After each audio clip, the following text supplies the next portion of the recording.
All right, we are in. Hey Charles, how are you? Did the YouTube reminder work? How's the audio?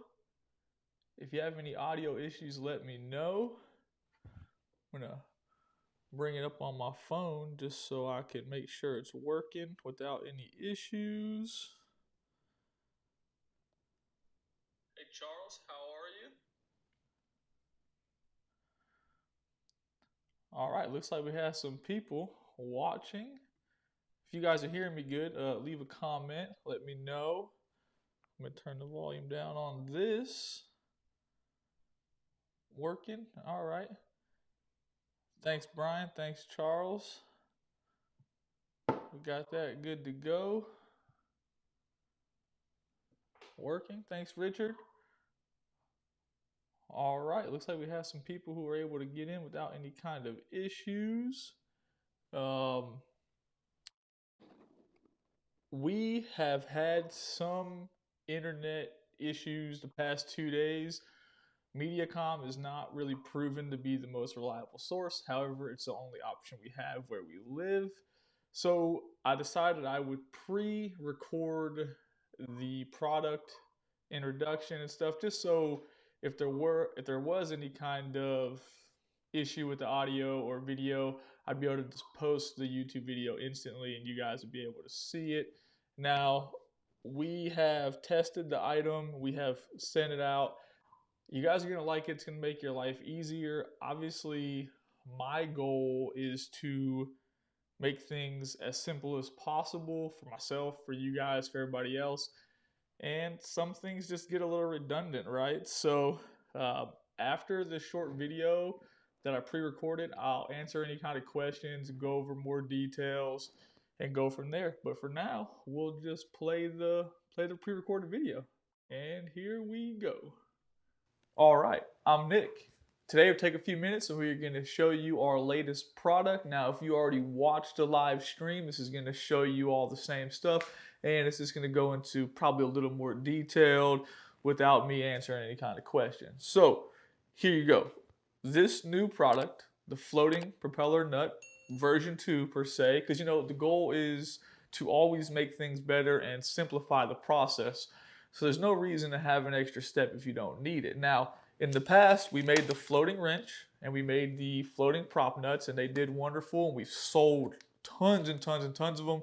We've shipped them all over the world, and I appreciate you guys buying it.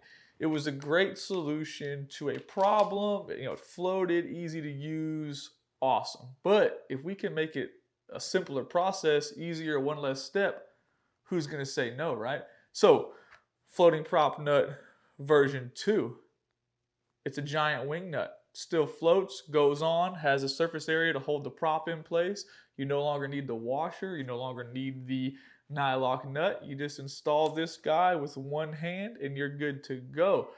Here's a bit of video of me taking it offshore. Now, obviously in this video, I'm filming with one hand and the GoPro's in one hand and I'm removing the prop with one hand. But for people who remove the prop all the time to check for a line. I know some guys, I sent out one to a gentleman named Dan. He said that he removes his prop following every trip. There's no reason to reach for that wrench, or there's no reason to look for another piece, another item. You can just take this off with your hand. Obviously it floats, drop it in the hole, no big deal. Reinstall it super simple. Now it is plastic, so like any other plastic screw, make sure you don't cross thread it. Just go a little bit left before you go right. It'll go on there perfectly. You won't have any issues. Now, we're going to ship them out. They're going to be ordered in packs of 2, so it'll be 2 for 25 bucks. What that's going to do is it's going to let you have a spare no matter what. So if you do make some kind of mistake and you cross thread it, something crazy happens, you shouldn't be able to lose it because it floats, right? And they're all going to be orange, so you should very easily be able to find it. Nothing to it. Very, very simple. Obviously, we've already had some really, really good positive feedback about it. It's going to replace the wrench set. However, I'm going to keep that on the website for at least the time being, probably forever, because some people will prefer to have the wrench and that floating nut. It's still a great solution, but why not make it easier? The goal should be always to make it as easier as possible. And, well, that's my goal anyways, right? If you guys have any questions, don't hesitate to leave a comment below or shoot me an email at nick@navarrekayakfishing.com. I appreciate you guys taking the time to watch. Have a good day.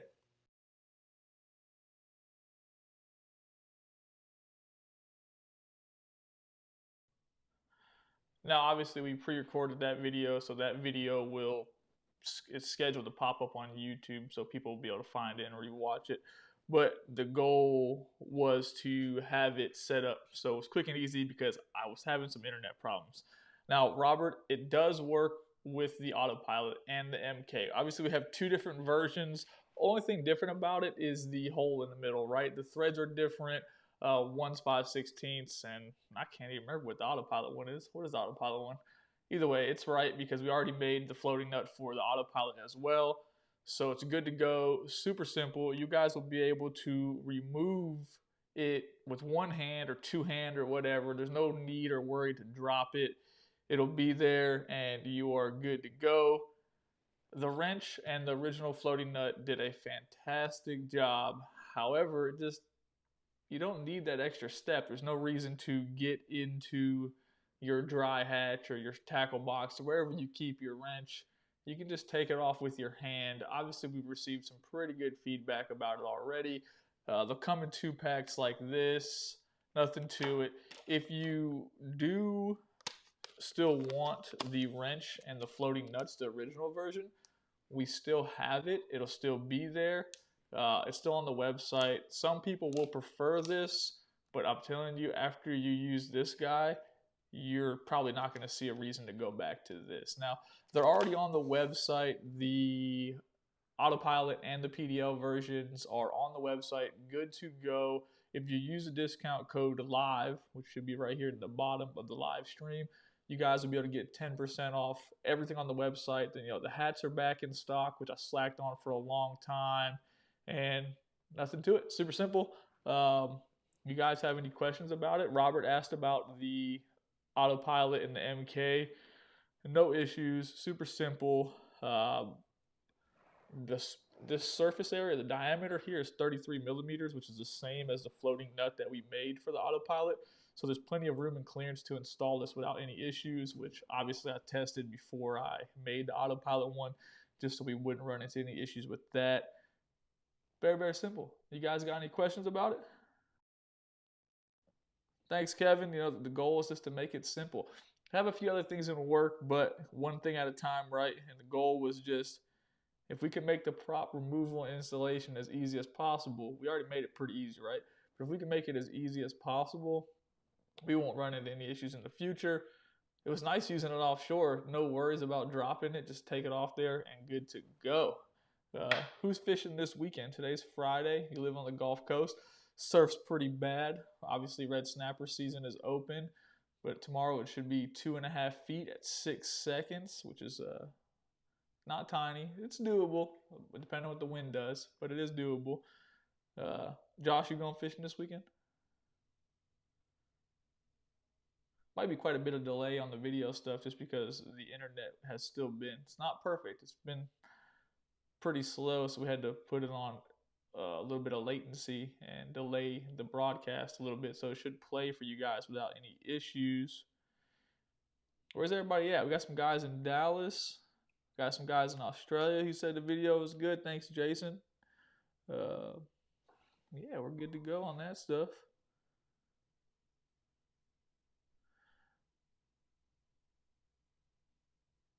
Unraveling. You're going to have no issues with it, right? So, obviously, the original nut, it's plastic, right? So, when you go to install it, it's going to heat up a little bit, and it's actually going to nylock itself in place, sort of, kind of, right? So, it is plenty tight. You're not going to have any issues. I've had one of these, which is the same principle as this, same exact thread system, right? So what I do, and I thought about adding some video of that to this as well, is I print it with threads in it, and then I use a tap, and I tap the same exact threads, so they should be perfectly without any issues. Then from how we print it, the bottom has a little bit of texture to it. What it does, when it goes to that plastic, it's going to hold tight without any kind of issues. And as soon as you have that back pressure, you're good to go. Now you could still use the, if you have an autopilot or an MK, you could still use that lock washer if you want to for just an added bit of security, but you don't really need it.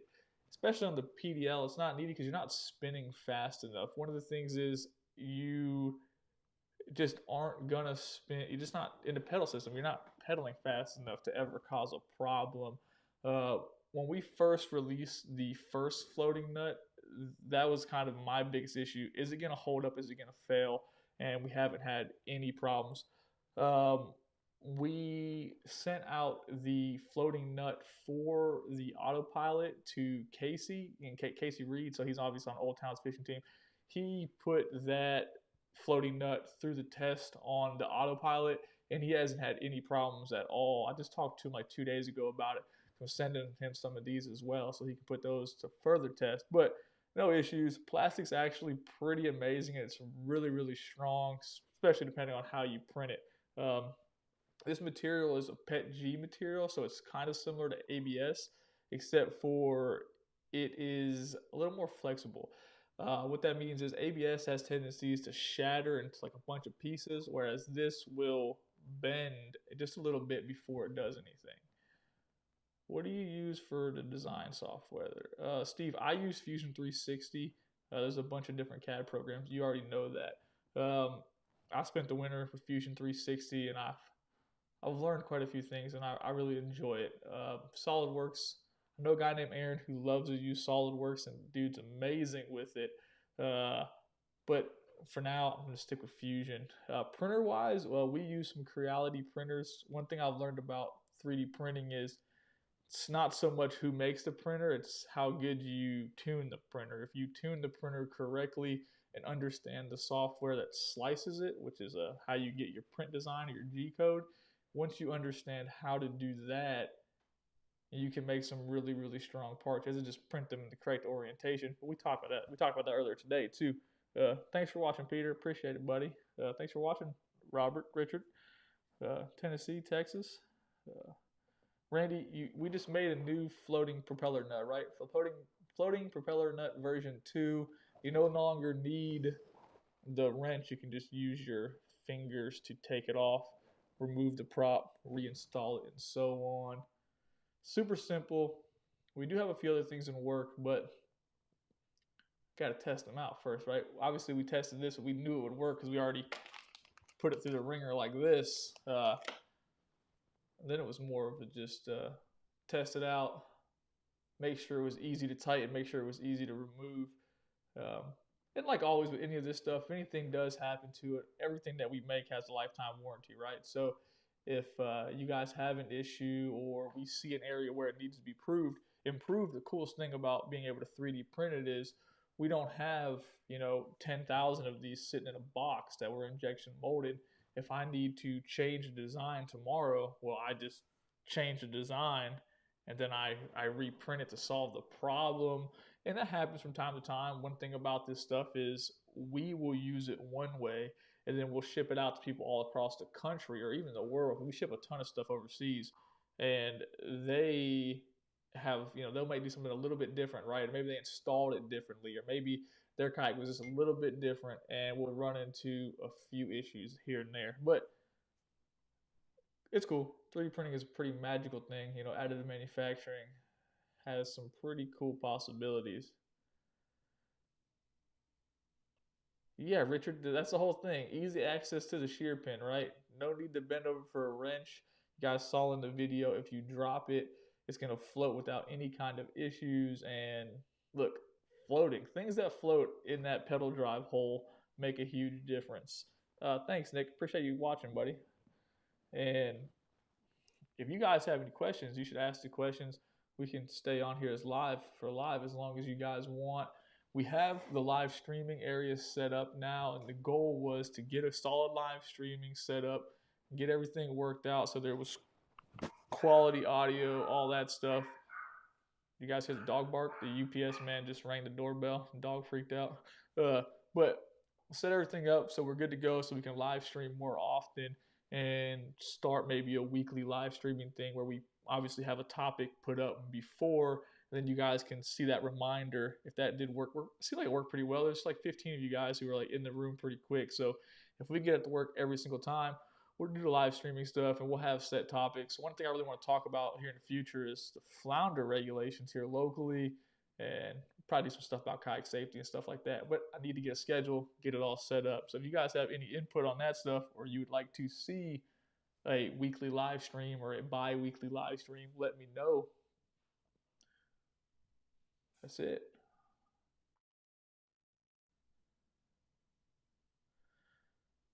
Hey, yeah, it can be used on. So we made two different versions. They're on the website. So we have it for the autopilot and the MK, which all it is the threads are different, right? So when you go to the website, there should be a link in the description. You open that link up, and then you'll be able to click on it and pick orange, because we're only going to ship it out in orange, right? Only one color really matters, and it should be high vis, in my opinion. I want you guys to see it. Um, and then you can select PDL or autopilot slash MK. They use the same exact threads. Uh, Dang, I'm glad you recovered from COVID, man. I think I saw you post about it earlier on Facebook too. So uh, that was good to know, and I'm glad you're better. I'm glad that your daughter and stuff didn't catch it either. Hey, I appreciate you watching the channel, buddy. In Dallas, finally getting our first cold front. Storms today. Next week, mid 30s. Bad for right now, but it'll bring the crappie back in. Yeah. Look, we have some crappie in the rivers, but we don't really spend much time chasing them. Shucks, the last time I caught a crappie was on Hurlburt Field, right down here at the Air Force Base when I was still in the Air Force. We would catch crappie while bass fishing. We used to catch them on crankbaits. Craziest thing out there. But yeah, you guys are using little jigs. We're using like 4-inch crankbaits and catching, 16-inch crappie. Pretty insane. Off topic. Nothing's off topic out here, Richard. The whole point after that was just to, after that introduction, was just to talk about random things.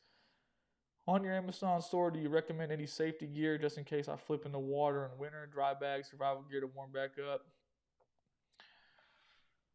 Richard, where did you mention where you live at? Did you mention where you lived at in here? Um, yeah, okay. So you live in Texas. I'm not 100% positive if that's North Texas or South Texas. Um, you always want to be safe, right? Even here in the Panhandle, one of the reasons we don't run so many trips in the wintertime is because most of our clients aren't experienced kayak fishermen, or maybe they're not comfortable in the kayak. They don't know what to expect. And if someone falls out in the summertime, it's no big deal because the water's 85 degrees, right? Really, you want to get back in the kayak because the water's so hot. But if you fall out in the wintertime, you're going to get cold. So even if you carry a dry bag with just a change of clothes, right? Because once your body temperature drops, if you can get back in the kayak and get over to the shoreline and just put on some different clothes, you're going to stop from freezing. Uh, yeah, it's the thing, man. Just dry clothes, man. Dry clothes is the biggest thing. Now, if you look at the guys on the Northeast coast and probably the Northwest coast, they have these big, awesome suits they spend thousands of dollars on. Our water doesn't really get nearly as cold as their water gets, so I don't ever wear any of that stuff. We've done some stuff in the past on the outfits that I wear on the channel. If you're typing like winter kayak fishing on our search bar, you'll see that I wear these little dive booties and these little waist waiter things, and they're neoprene feet so they don't fill with water. The air pushes out. Uh, but don't dress too warm because you don't want to sweat. We'll go into a bunch more details about that stuff here in the next few weeks. It's gonna start getting cold here, like you guys are talking about the cold fronts coming in Dallas. It's gonna start getting cold here too, which I'm super excited about because it's been entirely too hot out there in my mind.